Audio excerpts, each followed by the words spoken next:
Welcome to Snooze with Sam. Scottish ambient sleep stories, meditations, and this week, a history of some of Scotland's most famous castles. Now, due to popular consensus, I wanted to explore an avenue such as this because I know castles are a huge reason as to why many visit Scotland, because there are so very many of them.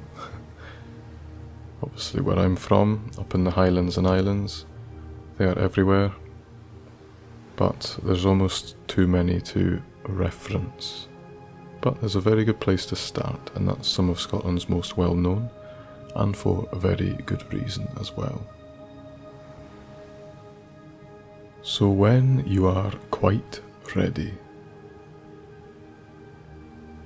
lie back, take a nice deep breath, and enjoy this story all about some of Scotland's most famous castles.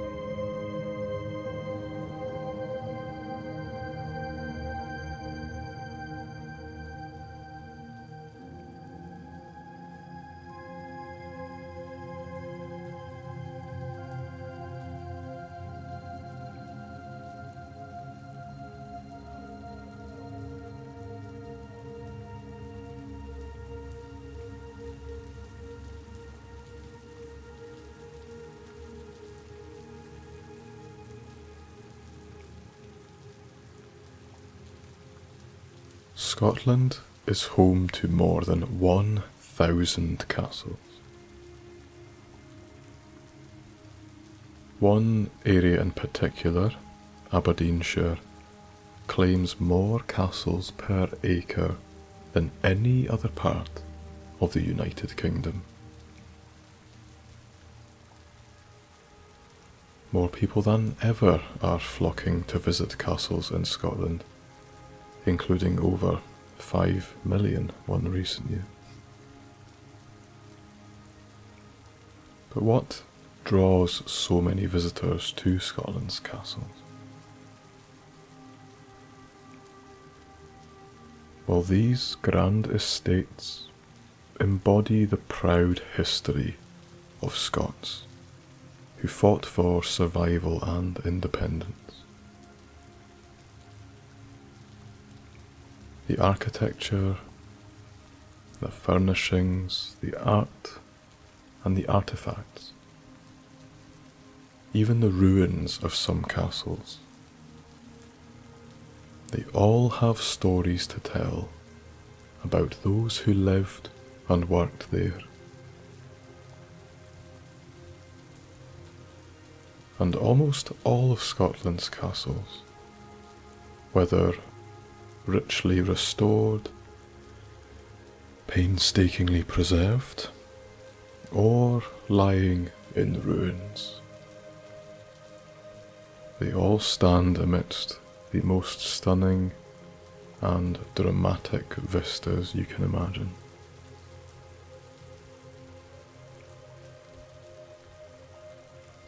Castles in Scotland date back to the reign of David I in the 12th century.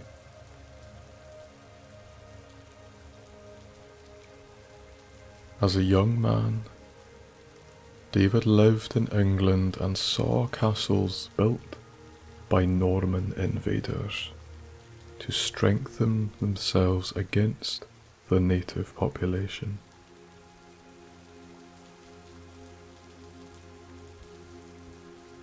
David invited several Norman nobles north to Scotland and granted them titles and land.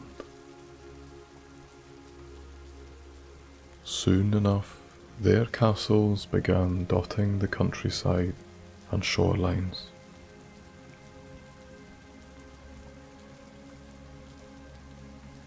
The earliest Scottish castles were stone tower houses built by clans and other regional leaders during medieval times.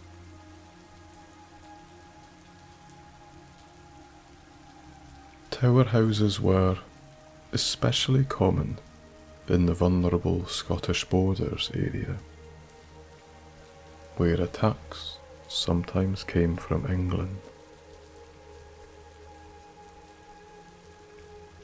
Tower houses are tall, narrow buildings with elevated doors and small windows.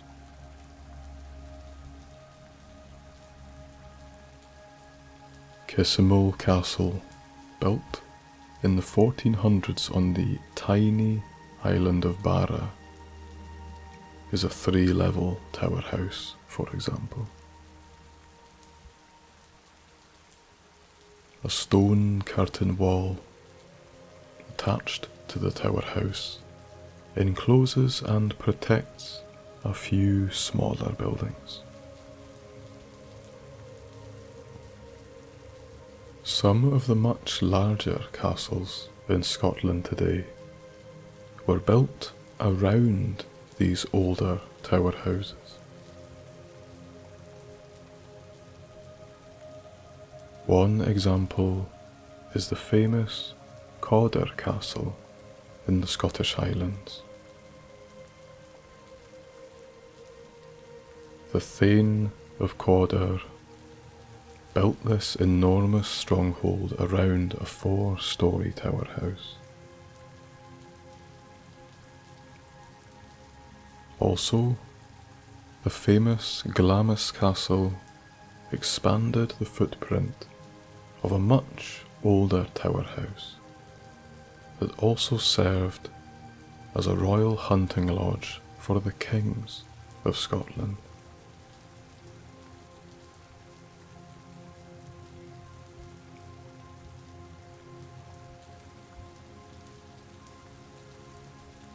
Let us first explore the most famous castle of all, Edinburgh Castle.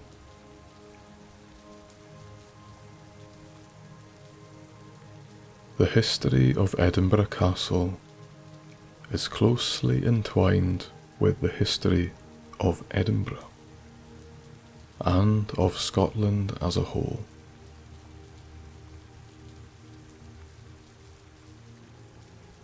It's easy to see why. Edinburgh Castle literally dominates the skyline of Edinburgh. It's a fearsome demonstration of Scottish might, crouched on a massive rocky outcrop at the centre of the city.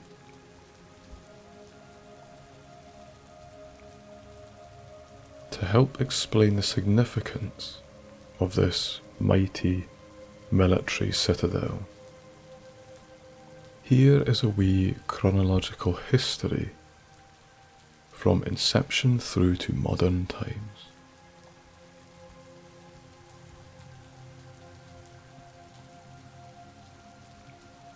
(1093) Castle of the Maidens. Edinburgh Castle stands on a vast chunk of volcanic rock, formed of 350 million year old molten lava, and polished into shape by wandering glaciers. This strategic position, overlooking neighbouring lands, meant that the site was certainly used as an Iron Age fortress.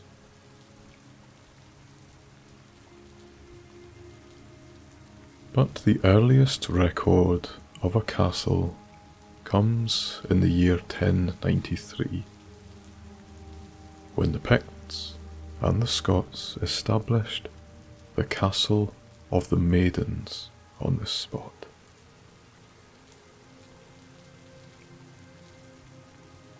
It was clearly already politically important, because the first kings and queens of Scotland, including Queen Margaret and Donald III lived and died here.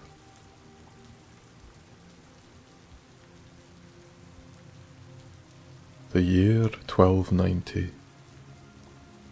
Edward I of England stays in the castle.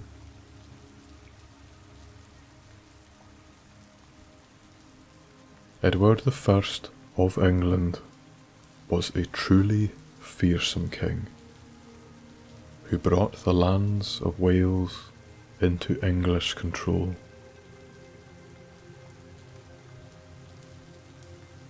In the year 1290, Scotland had a crisis of succession. The next in line to the throne was a 7-year-old child named Margaret, Maid of Norway.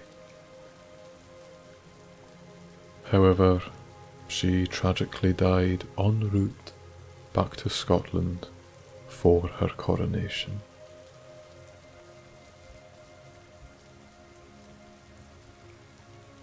Back then, England and Scotland weren't warring nations. So Edward set up to Edinburgh to help manage the succession of the next monarch.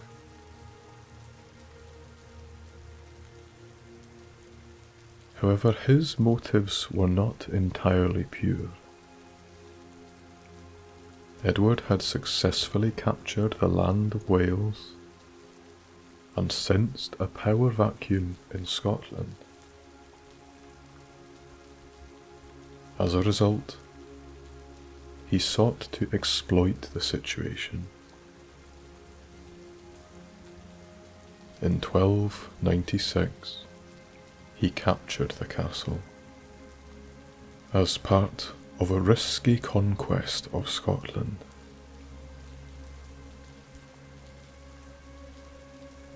His success meant that the English held the castle until 1314,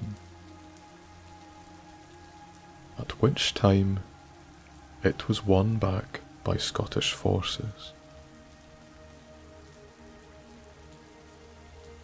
Resultantly, Robert the Bruce then ordered the castle's defences to be intentionally destroyed to prevent future occupation by the English.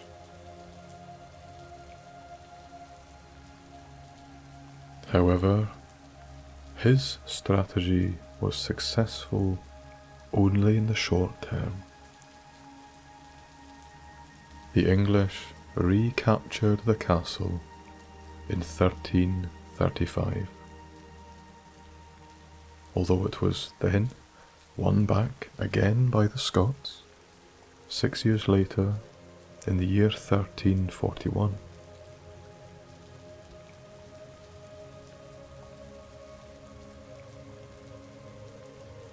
The 1360s. David II transforms the castle. The rule of King David II saw much of Edinburgh Castle rebuilt after previous skirmishes with the English.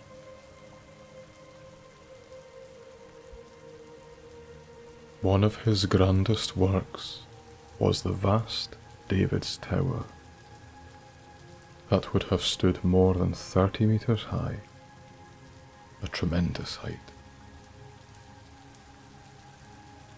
Sadly, much of this fell in 1571 and was replaced by the dramatic, curved shape of the Half Moon Battery in the 1700s.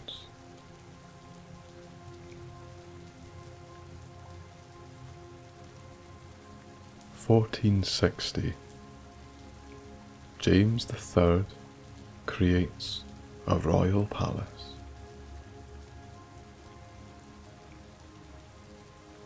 Whereas David II helped reinstate the military strength of the castle, later kings of Scotland sought to create a palace more suited to royalty.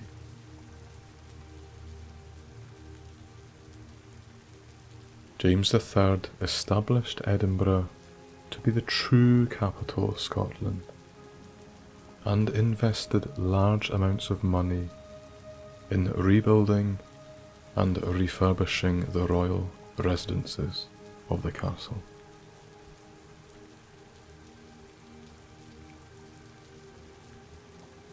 The early 1500s,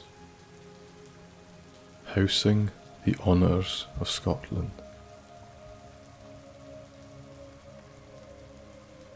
In the early 1500s, the castle took on new symbolic significance. The honours of Scotland, that is, the crown, the sceptre, and the stone of destiny, were brought to the castle for safekeeping, making Edinburgh Castle the symbolic heart of Scotland.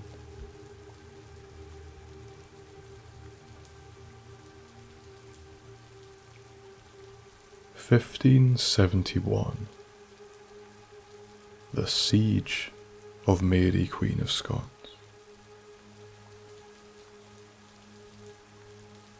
Mary, Queen of Scots, is remembered for her lack of political clout. In the 1570s, she was forced to abdicate as Queen of Scotland due to a number of disastrous political decisions.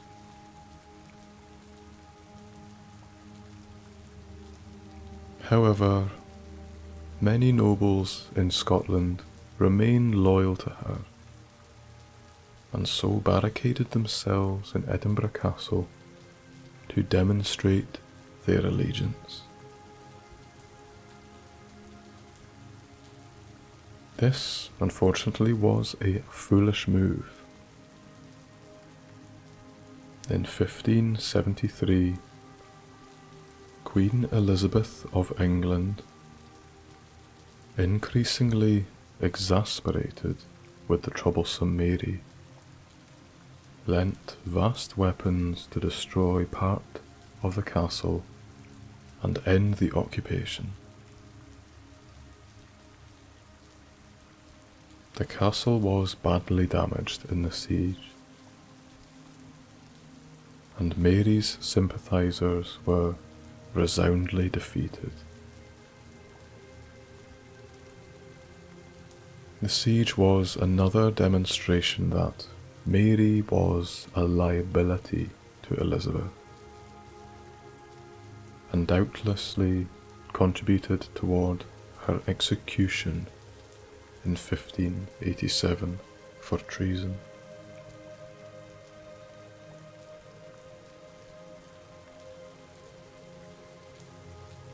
(1650) The arrival of Oliver Cromwell. From 1642, the British Isles reverberated with the shocks of civil war. Scotland was dragged into conflict in 1644, with the war being fought between Royalist and Covenanters.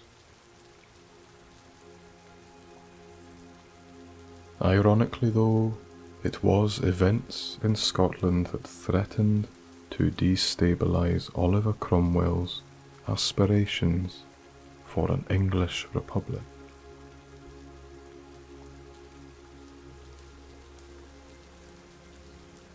Charles II, that is, son of the executed Charles I, arrived in Scotland in 1650. Charles II quickly assumed a large following and threatened to unseat Cromwell.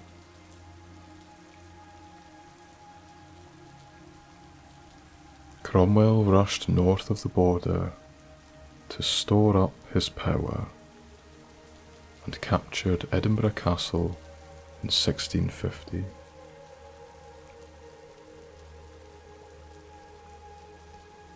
The Scots were canny, however, and hid the symbolically important regalia of Scotland safely within Dunnottar Castle.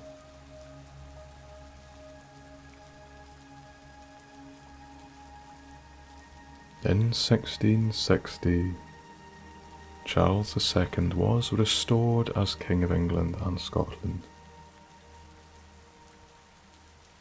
Resultantly, he set up a military garrison in the castle, which guards royal interests even to this day.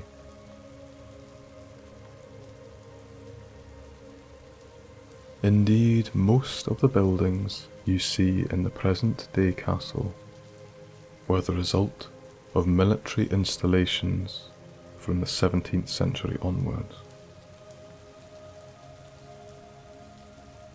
Most of the medieval buildings were intentionally dismantled.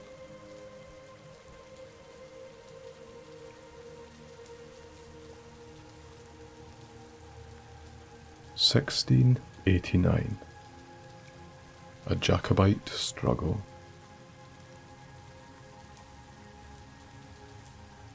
In 1689, King James VIII of England and Scotland was deposed.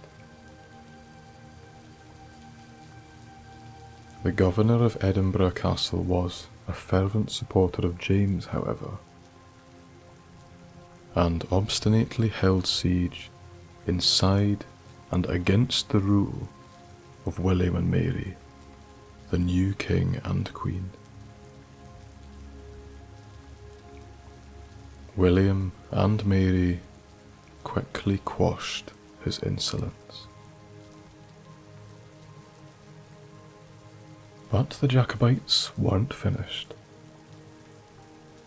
They tried to take the castle again in 1715. However, their efforts were farcical. On attempting to break into the castle under the cover of darkness, their ladder was too short to climb the highest castle wall, leaving them hanging helplessly in the air, ready for capture by patrolling officers.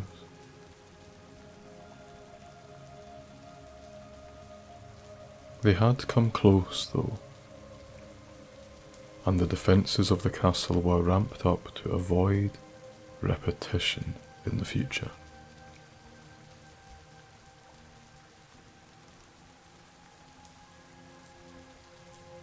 Modern-day Edinburgh Castle. Nowadays, Edinburgh Castle has remained true to its military heritage and is a largely administrative posting of the British Army. As a result, many of the castle's attractions are military in nature and include the Scottish War Memorial for all of those fallen in battle during World War I and World War II.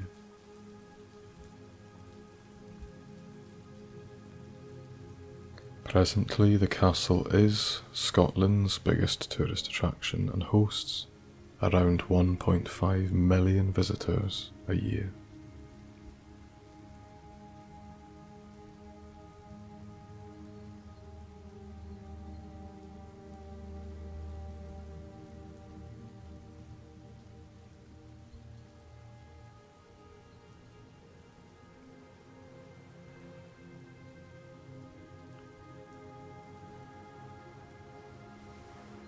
The next castle in our list is Scotland's most spectacular castle bar none,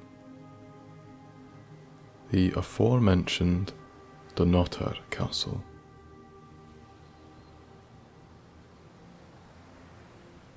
But the castle is not just an artist's dream, although it's very handsome indeed. Dunnottar, that's from the Scots Gaelic Dunnottar, meaning fort on the falling slope, has played a central role in some pivotal movements of Scottish history.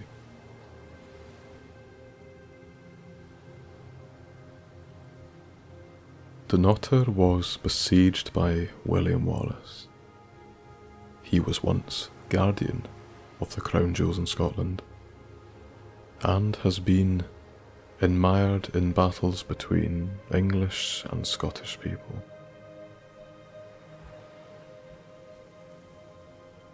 Dunnottar has an incredible combination of handsome good looks and historical importance, and frequently blows away visitors travelling to Scotland from all over the world.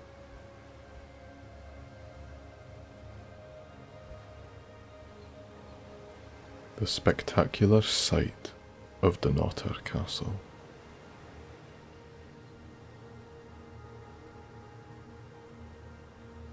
You will encounter Dunnottar Castle around 20 kilometres south of Aberdeen, on the savage and wild Scottish coast adjacent to the town of Stonehaven.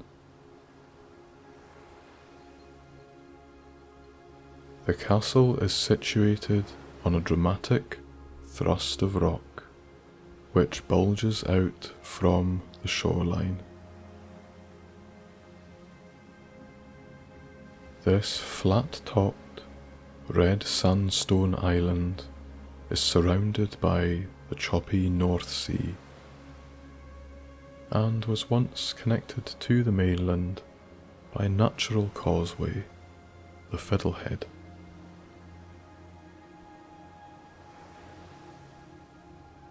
However, to protect the medieval castle from attack, the natural pathway across the Fiddlehead was deliberately hacked away. Instead, a new access route was cut into the cliffs.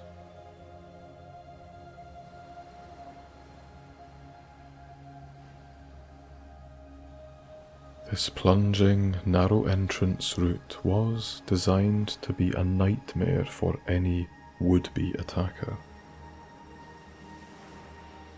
This is because of its twisting pathway, blind corners, and arrow-looped 26-foot tunnel, which would have made it easy for archers to pick off incoming assailants.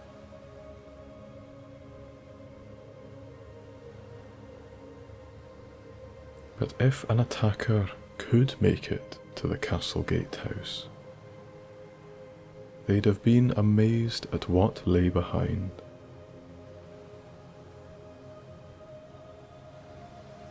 Behind the bottleneck of Dunnottar's entrance, the castle stands on a flat-topped rock, which measures more than 4 acres in size.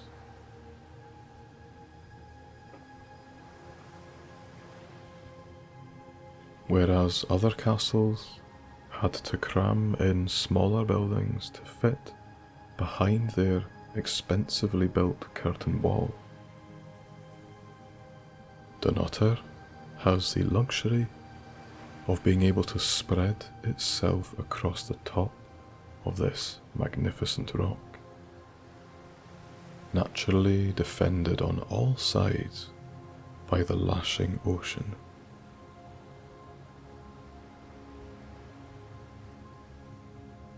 This allowed the castle's owners to spread themselves across the cliff, indulging any desire they had in large and luxurious living quarters.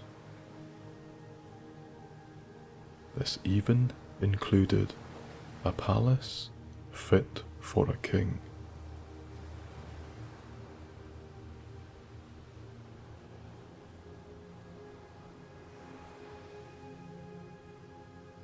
William Wallace and Dunnottar Castle.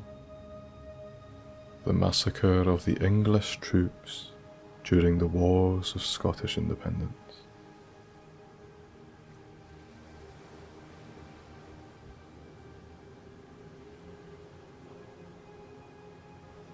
Dunnottar Castle has played a role in numerous important moments in Scottish history.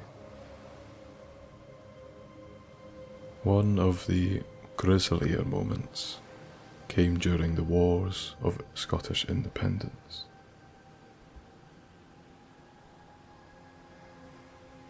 That fearsome Edward I, King of England, who reigned from 1272 to 1307, is commonly known by his nickname of Hammer of the Scots. As previously mentioned, after a successful conquest of Wales, Edward set his sights on capturing Scotland and consolidating his hold upon the entire British Isles.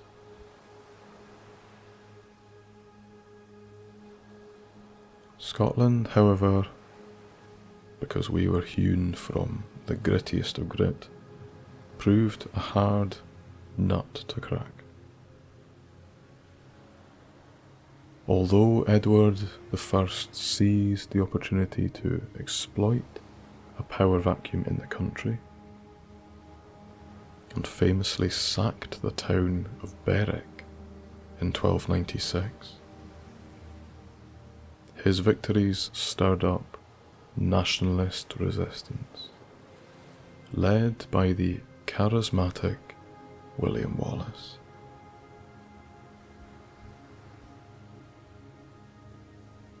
In 1297, William Wallace led the Scottish rebellion against the English invasion and besieged Dunnottar Castle, presently held by English troops.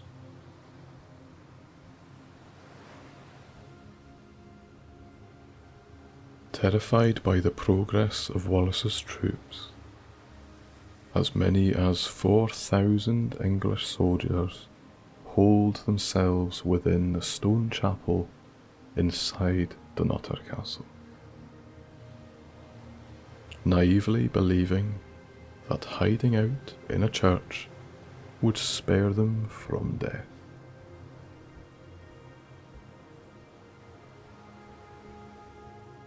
They were, unfortunately, to meet an untimely end. Wallace's army ransacked the castle and torched the church. Some, of course, managed to flee, but their only choice was to leap off the steep cliffs into the thrashing sea.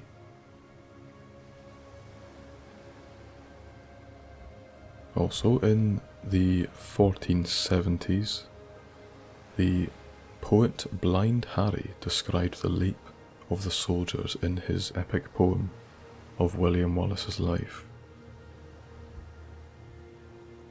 He describes their grim death as out o'er the rock and rest rushed great noise. Some hung on crags and loath were to die. Some lapped, some fell, some fluttered in the sea, and perished all, not one remained alive.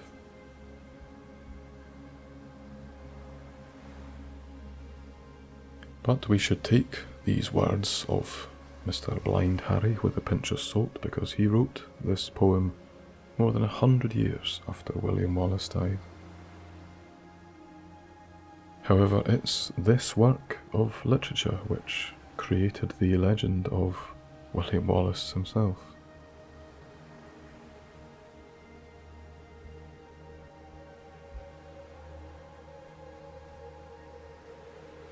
Scotland's crown jewels, smuggled in a skirt in the defence of the regalia.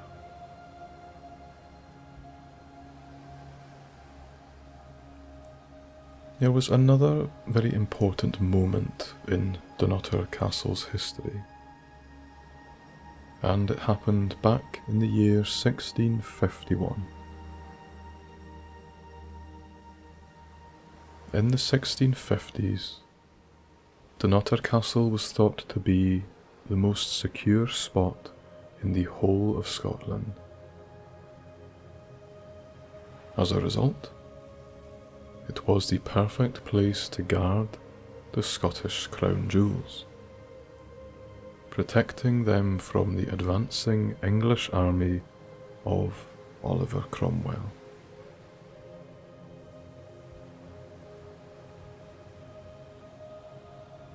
All of the treasures of Scotland were held in the castle, including the full Scottish regalia, which encompasses the ceremonial crown, the sceptre, and the sword of state. And you can see all of these items on the modern Scottish coat of arms, by the way.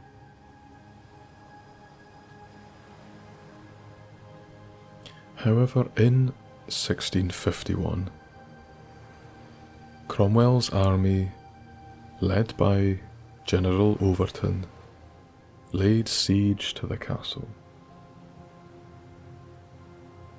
With just 69 men inside the castle and a puny 42 guns, their chances of holding out against the English onslaught were pretty hopeless, to say the least.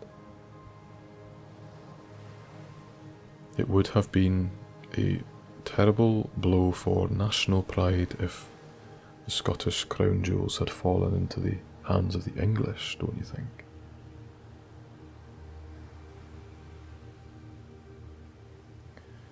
Because of this, Reverend Granger of nearby Kneff parish concocted a daring plan. His wife, Christine, was a close friend of the wife of Governor Ogilvy, the commander in charge of the siege inside the castle.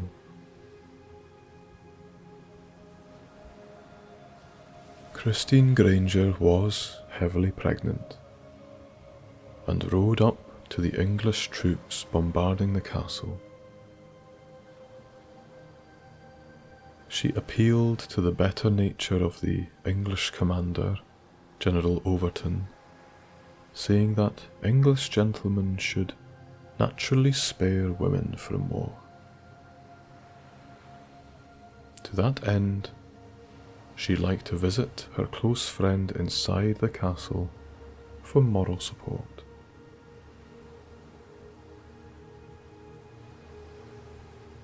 General Overton was too kind. He let Christine Granger pass into the besieged castle, and when inside, she proceeded to wrap the Scottish crown in her skirts and concealed the orb and sceptre in her distaff. And that's a tool used for spinning wool. She then smuggled all of the items from the castle back to her husband's parish. They buried the crown jewels deep beneath the pulpit of their church for safekeeping. It was only some 10 years later, during the King Charles Restoration, when the jewels of Scotland were finally unearthed.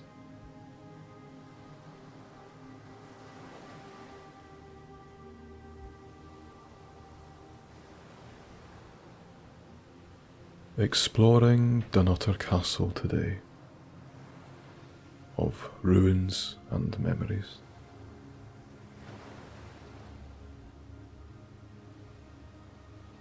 Nowadays, Dunnottar Castle is almost entirely ruinous. The castle suffered badly during Oliver Cromwell's bombardment, and it took until 1925 for any preservation work to begin.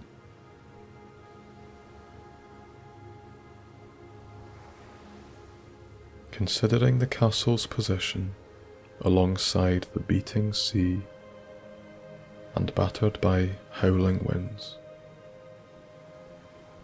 it's no surprise that time hasn't been particularly kind to the remaining stones.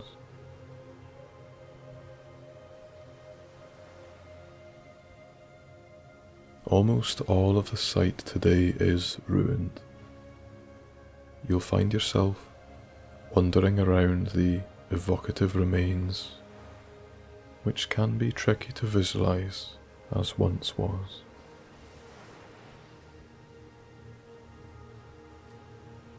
One of the most interesting ruins is the 14th century Tower House. Quite literally, a little castle inside a castle. The Tower House tradition was unique to Scotland and represented a cross between a noble mansion and a fortified residence. This particular example would once have extended to 3 stories high, with an ornate, separate chamber for the Lord.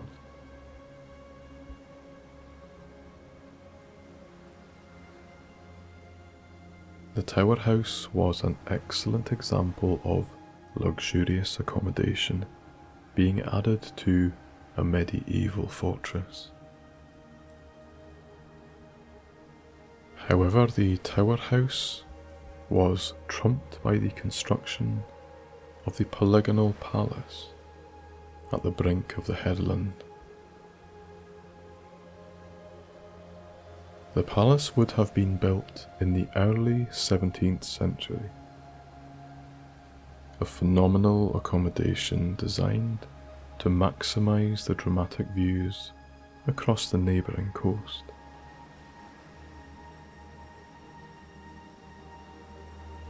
Designed in the English style, the palace was filled with large kitchens, a bakehouse, and a brewery.